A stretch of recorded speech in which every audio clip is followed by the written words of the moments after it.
साथियों, मैं डॉक्टर ऋचा वार्ष्णेय संभव नेचर केयर हॉस्पिटल से। साथियों, अब आज हम चर्चा करेंगे जो महिलाएं मांग टीका पहनती हैं उससे क्या बेनिफिट है।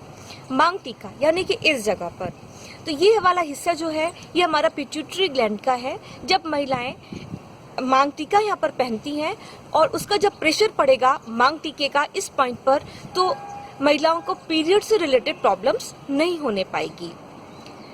अब बात करते हैं बाजूबंद की कि बेनिफिट्स क्या है बाजूबंद पहनने के। तो जिस हिस्से में बाजूबंद पहना जाता है हाथ में तो वो हिस्सा ऑक्सीजन पॉइंट कहलाता है। साथियों, एक बहुत बड़ी इंटरेस्टिंग सी बात है बाजूबंद से रिलेटेड कि जब कभी कुछ लोगों को आपने ताबीज पहने देखा होगा और ताबीज भी कहाँ पर, ये जहाँ पर हम बाजूबंद पहनते हैं उस जगह पर।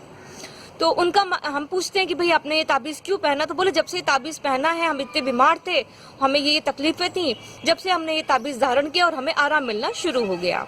तो साइंटिफिकली देखिए कि जब भी हम कभी बाजूबंद पहनते हैं या ताबीज पहनेंगे तो उससे हमें क्या बेनिफिट है। तो जिस हिस्से में ताबीज या बाजूबंद पहना जा रहा है वो पॉइंट है हमारा ऑक्सीजन पॉइंट। यानी कि जब भी कभी शरीर में ऑक्सीजन की कमी हो जाती है तभी हम रोग से ग्रसित होते हैं। तो जब कभी हमने इस पॉइंट को स्टिमुलेट किया, हमें ऑक्सीजन जो हमारे शरीर में कमी थी ऑक्सीजन की वो हमें मिलनी शुरू हो गई और हम अपने को हेल्दी फील करेंगे, अच्छा अनुभव करेंगे। तो यही लॉजिक है आपका ताबीज पहनने का और इसकी जगह पे आप बाजूबंद भी पहन सकते हैं। साथियों, आज के अंक में इतना ही। मिलते हैं अगले अंक में किसी और नई बात के साथ। तब तक के लिए मैं आज्ञा दीजिए। नमस्कार।